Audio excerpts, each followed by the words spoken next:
Welcome back to Collectability. Today we are going to discuss one of the most signature looks of the Patek Philippe design vocabulary, and that is the famous Clous de Paris bezel pattern, otherwise known in English as the Hobnail Pattern. And this has been used starting in the 1970s and still to this day.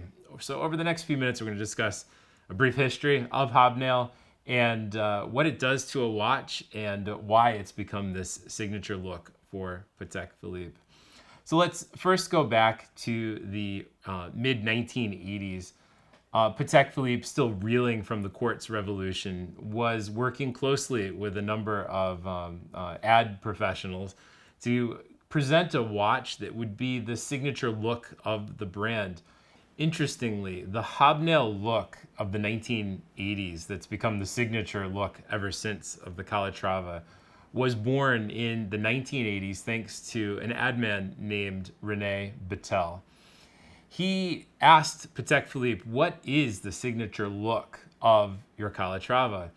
And Patek Philippe asked him back, what do you think the signature look of a Patek Philippe is? And he took, as the story goes, a pen and paper and drew the 3919. The hobnail pattern was key to this look, followed by Roman numerals and a classic Calatrava style. This watch, the 3919, became the best-selling piece of the period. And today in front of us, we have a number of pieces that were born out of that same style and design. And indeed, I'm wearing a 3919, also known as the banker's watch, for its just classic look.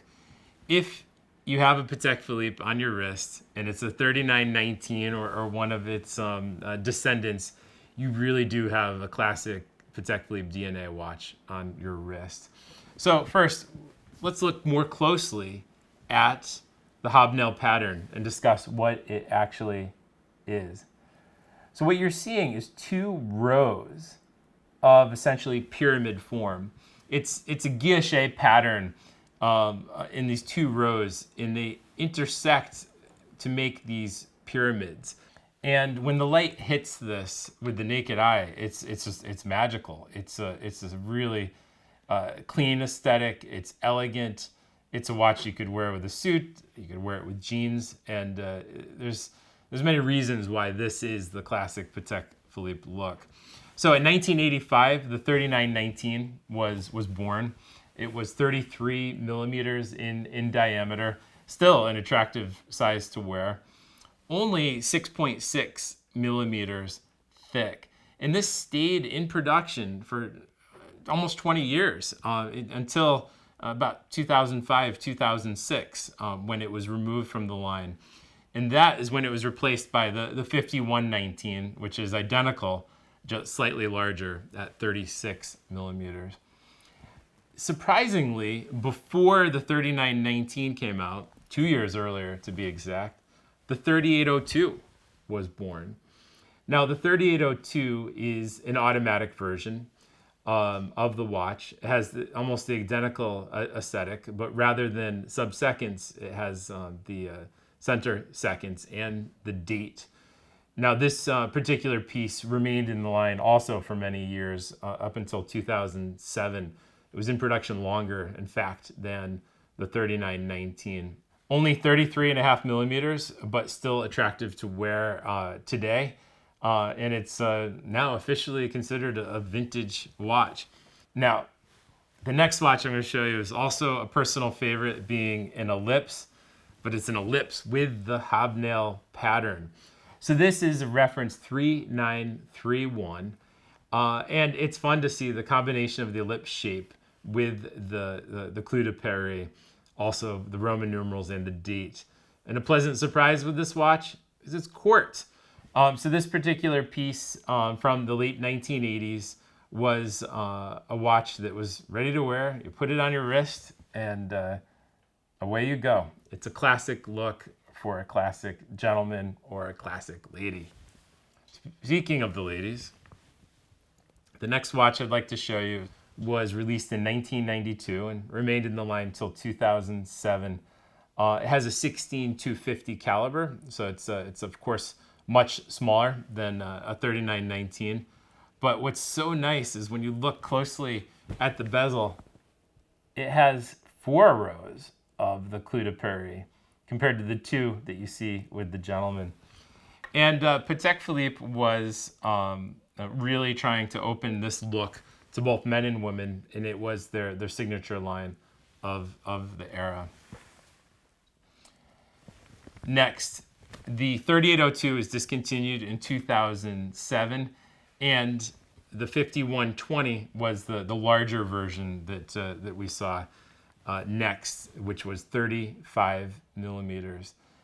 This particular 5120 has the coveted Tiffany signature above 6 o'clock, and a feature that I very much love is it has a sapphire display back to show the 240 automatic caliber. This particular piece is just so elegant, so wearable, and this is fresh to market. I bought it from the original owner, and I think the next owner of this watch will be just as happy as he was with it. Lastly, I'd like to show a more recent piece, a reference 7119, which is in current production. This watch is only a couple years old, and it is a ladies' piece. It's a mid-size, and it has the 2 lines of the Hobnail pattern and this beautiful bracelet. But the surprise here is it has a sapphire caliber with the PP seal, and you're able to see the 215 caliber, and it's all its glory. And it's wonderful to see manual watches made for women with sapphire display backs. It's something that's it's a new evolution, and I think it will become a staple in the Patek Philippe line. So this year, for the new releases that we saw from Watches and Wonders, we saw the latest evolution of the Hobnail pattern, and that's the reference 6119 in rose gold. Now it's 39 millimeters, 8 millimeters thick, and in this particular piece really answers the question of what makes a Patek Philippe a Patek Philippe. So in conclusion, this is part of the brand's DNA.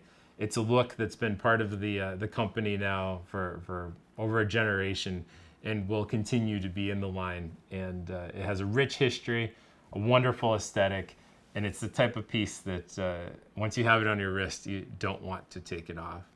So thank you for joining us today. Please like and subscribe to Collectability across all platforms, and we look forward to seeing you again soon. Enjoy the hunt.